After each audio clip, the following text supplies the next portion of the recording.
कहानी शुरू होती है एक ऐसे खौफनाक वक्त से जब दुनिया में एक जहरीला वायरस फैल चुका है जिसने तमाम इंसानों को ज़ॉम्बीज़ में बदल दिया है। लेकिन ये आम ज़ॉम्बीज़ नहीं थे।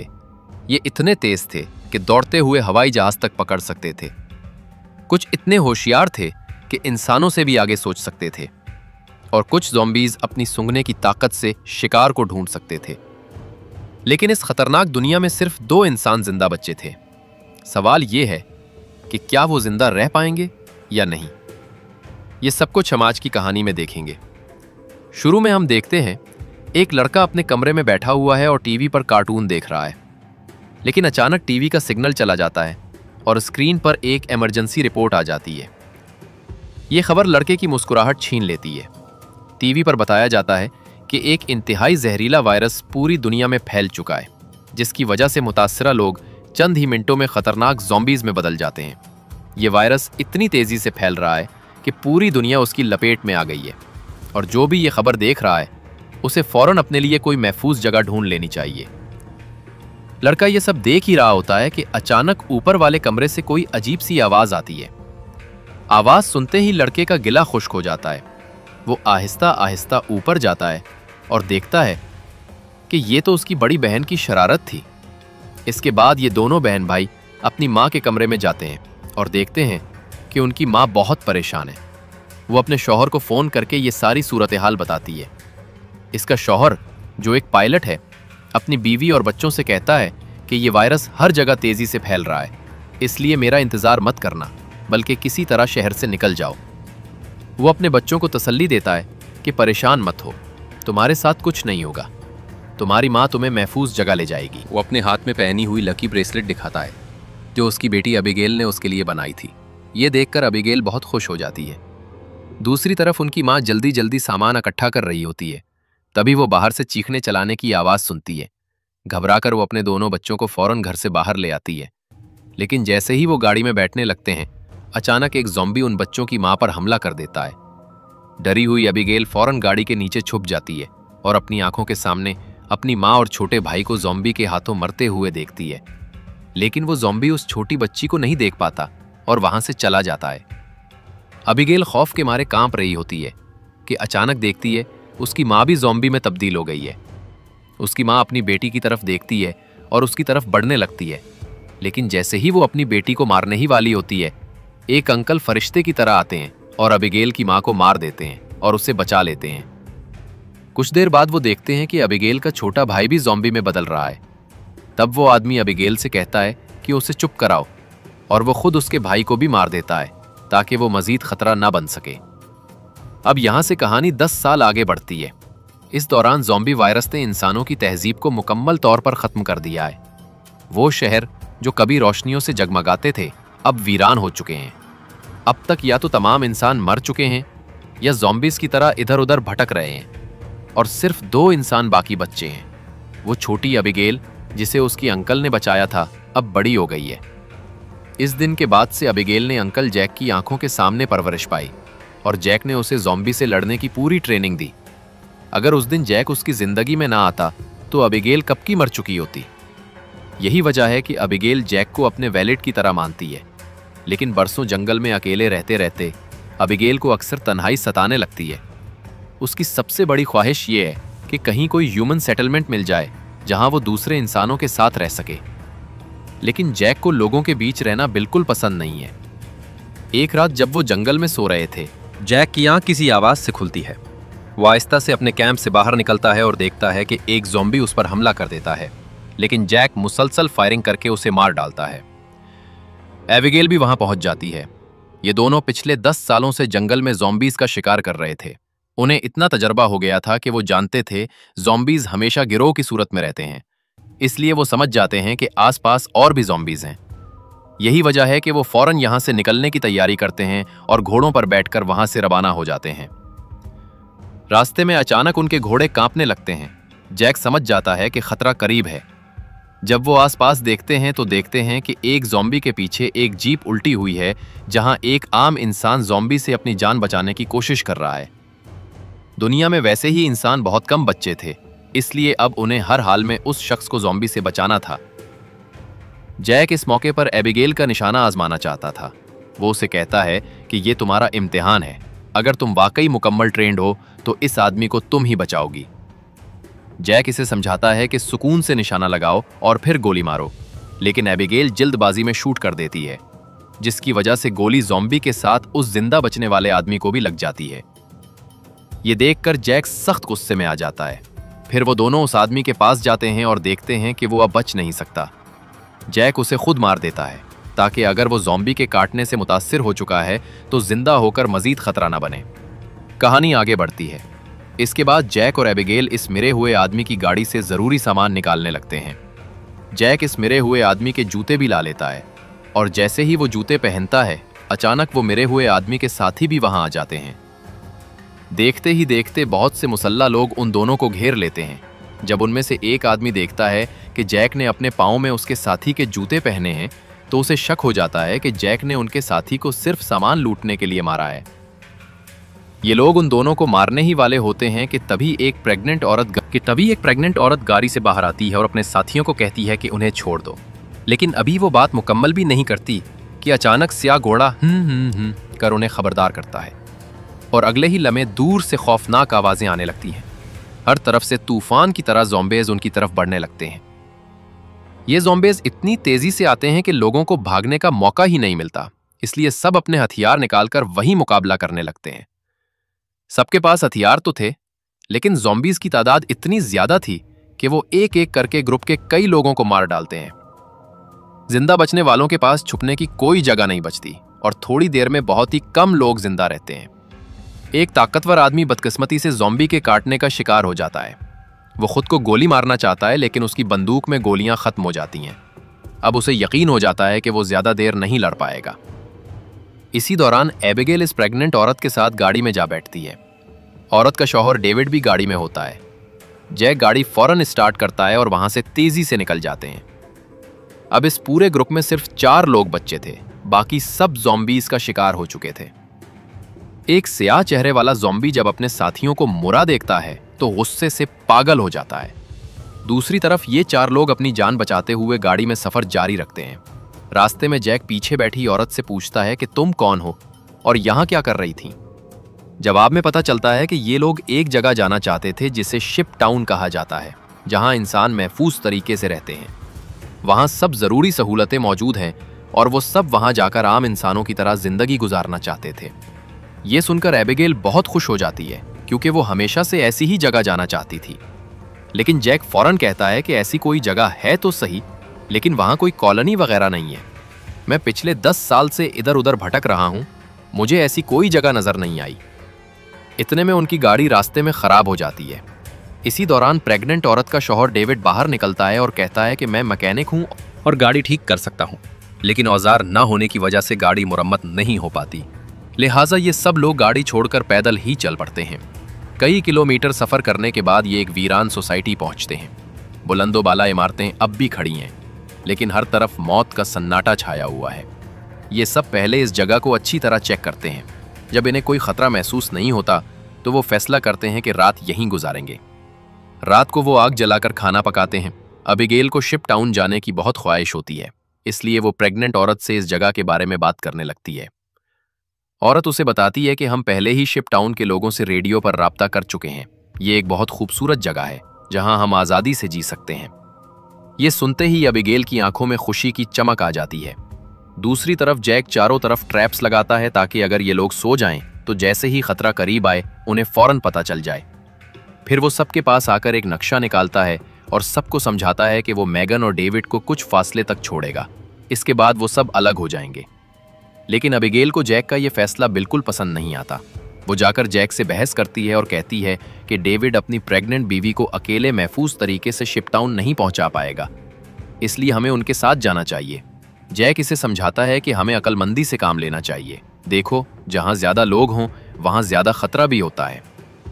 लेकिन एबिगेल इस फैसले को छोड़कर चली जाती है, अगरचे दोनों ये नहीं जानते कि वो स्याह चेहरे वाला ज़ॉम्बी उनकी गाड़ी को सूंघते हुए यहां तक पहुंच गया है। अगली सुबह एबिगेल छत पर बैठकर अपनी बचपन की तस्वीरें देख रही होती है कि अचानक सरसराहट की आवाज सुनती है। वो फौरन समझ जाती है कि ज़ॉम्बीज़ अंदर आ गए हैं और नीचे दौड़ती है ताकि सबको खबरदार कर सके। लेकिन रास्ते में एक ज़ॉम्बी भी उसका पीछा कर रहा होता है। एबिगेल अपनी जान बचाते हुए सीढ़ियां चढ़ने लगती है और एक झटके से उस ज़ॉम्बी को गिरा देती है, लेकिन इसी दौरान उसका तवाज़ुन बिगड़ जाता है और वो खुद भी नीचे गिरने लगती है। लेकिन ऐन वक्त पर जैक आ जाता है और उसे बचा लेता है। कुछ देर बाद वो स्याह चेहरे वाला ज़ॉम्बी अपने साथियों के साथ वहां पहुंच जाता है, क्योंकि उसे मालूम हो जाता है कि उसके साथी कहां मारे गए थे। लेकिन वो लोग जैक के लगाए हुए ट्रैप में फंस जाते हैं और कई ज़ॉम्बीज वहीं मारे जाते हैं।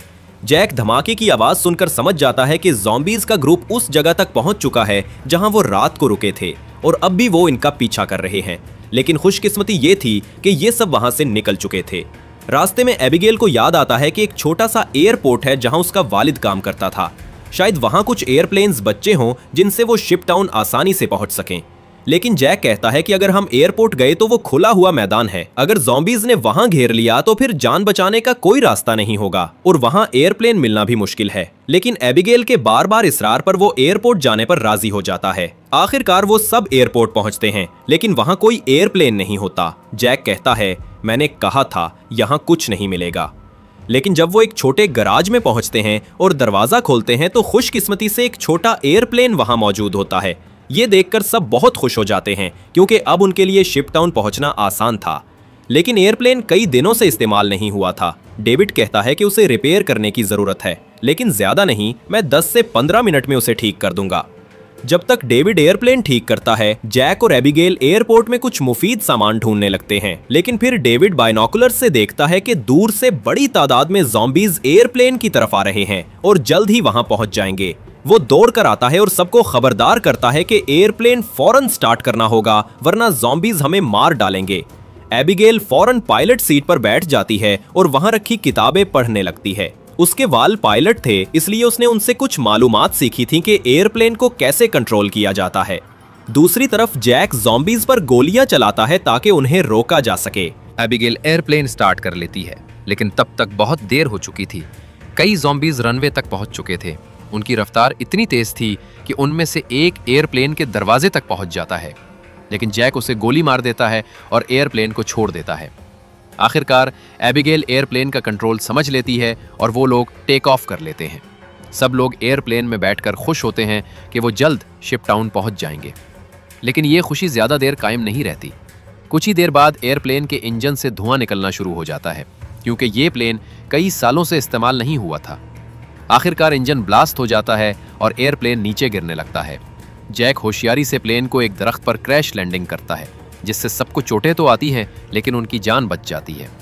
लेकिन एयरप्लेन अब काबिले इस्तेमाल नहीं रहा, इसलिए उन्हें दोबारा पैदल सफ़र करना पड़ता है। काफ़ी देर चलने के बाद वो एक वीरान रेलवे स्टेशन पहुंचते हैं। रात हो चुकी थी। सब पहले इर्द गिर्द के खतरात चेक करते हैं। जब उन्हें कोई ज़ॉम्बी नज़र नहीं आता तो वो फैसला करते हैं कि रात यहीं गुजारेंगे।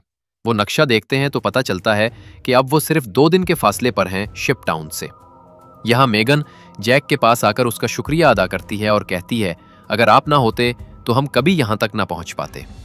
ये सुनकर जैक भी मेगन से हमदर्दी करने लगता है और उसे अपनी कहानी सुनाता है। वो कहता है कि जब ये ज़ॉम्बी वायरस शुरू हुआ था आज से 10 साल पहले, तो मुझे अपनी बीवी को सबसे पहले मारना पड़ा, क्योंकि वो मुझे काटने आ रही थी। इसी दिन से मेरे अंदर का इंसान आहिस्ता आहिस्ता मरने लगा। अब इस दुनिया में मेरे पास सिर्फ एबिगेल है, जिसे मैं हर हाल में जिंदा रखूंगा। लेकिन अब मेरा इरादा बदल गया है, मैं तुम्हें भी शिप टाउन तक ले जाऊंगा। ये सुनकर मेगन बहुत खुश हो जाती है। लेकिन दूसरी तरफ हम देखते हैं कि मेगन का शौहर डेविड अपने सर पर बंदूक रखकर खुदकुशी करने की कोशिश करता है। असल में एक ज़ॉम्बी ने उसे काट लिया था, लेकिन डेविड अभी ज़ॉम्बी नहीं बना था, क्योंकि जख्म बहुत छोटा था। इसीलिए वो आहिस्ता आहिस्ता ज़ॉम्बी में तब्दील हो रहा था। अब उसने फैसला किया कि वो अपनी बीवी मेगन को शिप टाउन तक लेकर जाएगा और फिर खुद को खत्म कर देगा। अगली सुबह ये चारों दोबारा अपना सफर शुरू करते हैं, लेकिन रास्ते में जैक को डेविड की हरकतें कुछ अजीब लगती हैं। जैक फौरन समझ जाता है कि वो इन्फेक्टेड हो चुका है। वो उसे एक सुनसान जगह पर ले जाता है, जहां ना मेगन और ना ही एबिगेल नजर आते हैं। वहां वो डेविड की पैंट ऊपर करता है और देखता है कि उसकी टांग पर ज़ॉम्बी के काटने का निशान है। कहानी अपने आखिरी और सबसे सनसनीखेज मोड़ की तरफ बढ़ती है। अब जैक को यकीन हो चुका था कि डेविड जल्द ही ज़ॉम्बी बनने वाला है। जैक उसे कहता है, मुझे बताओ, तुम अपनी मौत खुद मरना चाहते हो या मैं तुम्हें मार दूं? डेविड जवाब देता है, मैं किसी को नुकसान नहीं पहुंचाऊंगा, और अगर ऐसी नौबत आई तो मैं खुद को खत्म कर लूंगा। यह सुनकर जैक उसे छोड़ देता है। रात गहरी हो जाती है और चलते चलते ये लोग एक घर के करीब पहुंचते हैं। जैक बंदूक लिए आगे बढ़ता है कि अचानक एक तेज रोशनी चमकती है और स्पीकर से आवाज आती है, अपने हथियार नीचे रख दो वरना गोलियों से भून दिए जाओगे। ये सुनकर सबको पता चलता है कि यहाँ कोई इंसान रहता है। एबिगेल आगे बढ़कर कहती है कि हमारा यहाँ आने का मकसद किसी को नुकसान पहुंचाना नहीं है, हमें सिर्फ मदद चाहिए। तभी घर का मालिक बाहर निकलता है और कहता है कि तुम लोग यहाँ खाना और रात गुजारने की इजाजत पा सकते हो, लेकिन शर्त यह है कि सब हथियार बाहर छोड़ने होंगे। ये लोग हथियार बाहर रखते हैं और वो आदमी उन्हें अंदर ले जाता है। ये शख्स सबको अंदर खुशामदेद कहता है और बताता है कि मैं एक साइंटिस्ट हूँ, अकेला रहता हूँ, चाहता तो यहाँ से जा सकता था, लेकिन रिसर्च करना मेरे लिए यही आसान था। वो उन्हें मज़ेदार खाना देता है जिसे देखकर सब हैरान रह जाते हैं, क्योंकि बहुत दिनों बाद उन्हें ऐसा खाना मिला था। खाने के बाद साइंटिस्ट उन्हें शराब भी देता है। सब लोग खुशी खुशी बैठते हैं और आराम से बातें करते हैं, लेकिन साइंटिस्ट की बातें उन्हें अजीब लगती हैं। साइंटिस्ट कहता है, ये वायरस एक बुरी चीज़ है, मगर दूसरी तरफ उसने इंसानों को अपग्रेड भी किया है, इसीलिए ज़ॉम्बीज़ को दुनिया पर हुकूमत करनी चाहिए। ये सुनकर सबके रोंगटे खड़े हो जाते हैं। डेविड को और भी बुरा लगता है। वो बाथरूम जाकर आईने में देखता है कि वायरस उसके जिस्म में फैल चुका है। वापस आता है तो देखता है कि जैक और बाकी सब बेहोश हैं। असल में साइंटिस्ट ने शराब में नशा आवर दवा मिला दी थी। डेविड गुस्से में साइंटिस्ट पर हमला करता है, लेकिन वो फौरन एक डिवाइस चला देता है। अचानक डेविड कमजोर होकर जमीन पर गिर जाता है। साइंटिस्ट कहता है, ये डिवाइस मैंने अपनी बीवी पर एक्सपेरिमेंट करके बनाया है, अब मैं दुनिया पर राज करूंगा। फिर डेविड भी बेहोश हो जाता है। होश आने पर वो देखता है कि सब बंधे हुए हैं और साइंटिस्ट उन पर एक्सपेरिमेंट करने वाला है। वो अपनी ज़ॉम्बी बीवी को पंजरे से निकालता है, जिस पर वो पहले उसी पर हमला करती है, लेकिन वो काबू पाकर उसे कैदियों पर छोड़ देता है। ज़ॉम्बी बीवी जैक पर झपटती है, मगर वो उसे लात मारकर पीछे गिरा देता है। इसी दौरान डेविड वायरस की ताकत से रस्सी तोड़कर सबको आजाद कर देता है। साइंटिस्ट भाग निकलता है। चारों लोग सामान समेटकर बाहर आते हैं, जहां उनको साइंटिस्ट की गाड़ी मिल जाती है। वो फौरन गाड़ी लेकर जंगल की तरफ निकल जाते हैं, लेकिन साइंटिस्ट अपने डिवाइस से ज़ॉम्बीज के झुंड को उनके पीछे लगा देता है। जैक गाड़ी तेज दौड़ाता है और ज़ॉम्बीज को पीछे छोड़ देता है, मगर आगे रास्ता बंद मिलता है। अब वो पैदल चलने पर मजबूर हो जाते हैं। कुछ ही फासले पर ज़ॉम्बीज दोबारा उन तक पहुंच जाते हैं। डेविड जानता है कि उसके पास ज्यादा वक्त नहीं बचा, वो जल्द ही ज़ॉम्बी बनने वाला है, इसलिए वो सबको आगे बढ़ने का कहता है और खुद पीछे रुककर ज़ॉम्बीज़ का सामना करने का फैसला करता है। मगर उसकी बीवी उसे रोक लेती है। वो कहती है, तुम्हें हमारे बच्चे के लिए जिंदा रहना होगा, मैं ये सब अपने आने वाले बच्चे के लिए कर रही हूँ। डेविड दलेराना अंदाज में ज़ॉम्बीज़ का मुकाबला करता है और काफी देर तक उन्हें रोके रखता है ताकि बाकी साथी आगे निकल सके, लेकिन आखिरकार एक ज़ॉम्बी उसे मार डालता है। जैक गमज़दा मैगन को संभालता है और सबको लेकर आगे बढ़ता है। आखिरकार ये सब उस जगह पहुंच जाते हैं जहां इंसानों की बस्ती थी। एबिगेल चीख चीख कर मदद मांगती है, क्योंकि पीछे हजारों ज़ॉम्बीज़ थे। बुलंद मीनार पर खड़े गार्ड्स उन्हें देख लेते हैं और स्नाइपर से ज़ॉम्बीज़ पर गोलियां बरसाने लगते हैं।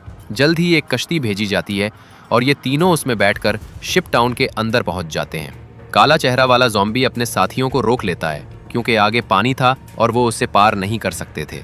इधर मैगन की डिलीवरी का वक्त करीब था और उसे फौरी इलाज की ज़रूरत थी। खुशकिस्मती से शिप टाउन में हॉस्पिटल और डॉक्टर मौजूद थे। अगली सुबह हम देखते हैं कि ये जगह दरअसल कई शिप्स को मिलाकर बनाया गया टाउन है, जिसके इर्द गिर्द सिर्फ पानी है। जैक कहता है, हमें यहाँ से निकल जाना चाहिए, लेकिन एबिगेल फैसला कर लेती है कि वो यहीं रहेगी। इसे लोगों के बीच रहकर बहुत मज़ा आ रहा था। दूसरी तरफ मैगन बहुत कमज़ोर हो जाती है। वो जैक को अपनी बेटी देने की ख्वाहिश जाहिर करती है कि उसे एबिगेल की तरह बड़ा करे। जैक अपनी मुर्दा बीवी को याद करता है और बेटी को संभालने पर तैयार हो जाता है। एबिगेल भी एक नौजवान खूबसूरत लड़के के साथ खुशी से वक्त गुजारती है। वो हैरान होती है कि इंसान कैसे इकट्ठे बैठकर गीत गा सकते हैं, नाच सकते हैं और हंस सकते हैं। इसका यहाँ रहने का फैसला और पक्का हो जाता है, लेकिन एक दिन वो चुपके से इस लड़के का पीछा करती है। लड़का एक कैबिन में जाता है और जब एबिगेल भी वहां पहुंचती है तो देखती है कि पूरा कैबिन तारों और बुमों से भरा है। एक वायरलेस स्विच भी लटक रहा है। जैसे ही वो उसे छूती है, लड़का घबरा कर बताता है कि शिप टाउन के नीचे बॉम्ब्स लगे हुए हैं, अगर कभी ये जगह खतरे में पड़े तो लोग वहां से भाग सकें। लेकिन दोनों को अंदाजा नहीं था कि वो दिन इतनी जल्दी आ जाएगा। गुस्से से भरा साइंटिस्ट वहां पहुंच जाता है। वो देखता है कि उन लोगों ने उसके कई ज़ॉम्बीज मार दिए हैं जिनसे वो दुनिया पर हुकूमत करना चाहता था। वो अपने डिवाइस से काले चेहरे वाले ज़ॉम्बी किंग को काबू में करता है। साइंटिस्ट की मदद से पानी भी शिप टाउन को नहीं बचा पाता। हजारों ज़ॉम्बीज पानी के रास्ते शिप्स तक पहुंचते हैं और अचानक लोगों पर हमला कर देते हैं। बहुत से इंसान मारे जाते हैं, हर तरफ भगदड़ मच जाती है। और इधर जैक को भी खबर मिल जाती है कि ज़ॉम्बीज ने टाउन पर हमला कर दिया है। जैक को अचानक ख्याल आता है कि एबिगेल कहाँ है। वो घबराहट में उसे ढूंढने निकलता है। रास्ते में जितने भी ज़ॉम्बीज आते हैं, जैक एक एक को मारकर आगे बढ़ता है। आखिरकार वो एबिगेल तक पहुंच जाता है, लेकिन इसी लम्हे सूरज का वो दीवाना साइंटिस्ट भी शिप पर पहुंच जाता है और अचानक एबिगेल के मुंह पर घोंसा मारता है, जिससे वो जमीन पर गिर जाती है। ये मंजर देखकर जैक का खून खोल उठता है। वो गुस्से में साइंटिस्ट की तरफ भागता है, लेकिन बीच में एक खतरनाक ज़ॉम्बी आकर उसे धक्का दे देता है और वो नीचे टैंक में जा गिरता है। वहीं साइंटिस्ट भी पहुंच जाता है और जैक पर वार करता है। वो उसे जमीन पर गिराकर कहता है कि अब तुम्हारा भी खात्मा है। मगर जैक समझता है कि बराह रास्त साइंटिस्ट से लड़ना बेवकूफ़ी है। इसीलिए वो एक जोरदार हमले में साइंटिस्ट को दीवार से टकराता है और उसके हाथ में मौजूद कंट्रोल डिवाइस तोड़ देता है। जैसे ही डिवाइस टूटता है, साइंटिस्ट की ज़ॉम्बीज पर हुकूमत खत्म हो जाती है। अब वो खुद ही ज़ॉम्बीज के नरगे में आ जाता है और चंद लम्हों में उनका शिकार बन जाता है। अच्छी बात यह थी कि पहले ही एक खुफिया सुरंग मौजूद थी। इसी रास्ते से कई जिंदा बच जाने वाले लोग दरिया के दूसरे पार निकल जाते हैं। इधर हैंडसम लड़का बॉम्ब्स को धमाके के लिए तैयार करता है, लेकिन वो बटन नहीं दबाता क्योंकि एबिगेल अभी तक शेप पर मौजूद थी। अब जैक और एबिगेल बाहर की तरफ भागने लगते हैं, लेकिन अचानक ज़ॉम्बी किंग पीछे से एबिगेल को जकड़ लेता है। जैक फौरन लकड़ी का एक डंडा उठाकर ज़ॉम्बी किंग के सर पर मारता है, जिससे वो पीछे गिर जाता है। इसी दौरान एबिगेल की नजर ज़ॉम्बी किंग के हाथ पर बंधे एक बरसल्ट पर पड़ती है। ये वही बरसल्ट था जो उसने बचपन में अपने वालिद के लिए बनाया था। तब उसे समझ आता है कि यह खौफनाक ज़ॉम्बी किंग दरअसल उसका बाप है। लेकिन अब वो इंसान नहीं रहा, सिर्फ एक कातिल ज़ॉम्बी है। जैक एबिगेल का हाथ पकड़कर उसे खींचते हुए भागने लगता है। इधर हैंडसम लड़का उन्हें भागते हुए देखता है और फिर रिमोट का बटन दबा देता है।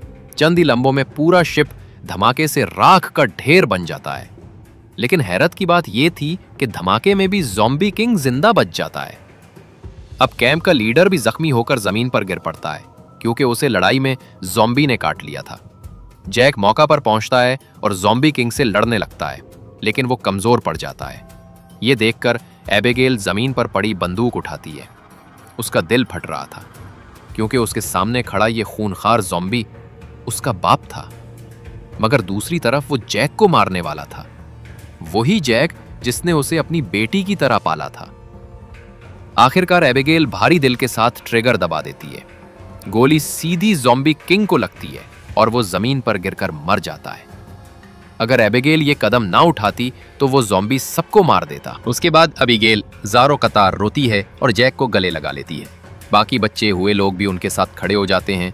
सब मिलकर समुंदर के पार एक सुनसान जजीरे की तरफ देखते हैं और फैसला करते हैं कि वहाँ एक नया इंसानी गांव बसाएंगे, ताकि इंसानियत एक बार फिर जिंदा हो सके।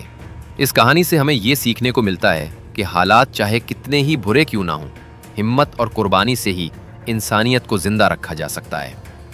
अगर आपको ये वीडियो पसंद आई तो चैनल को सब्सक्राइब करें और वीडियो को लाइक ज़रूर करें।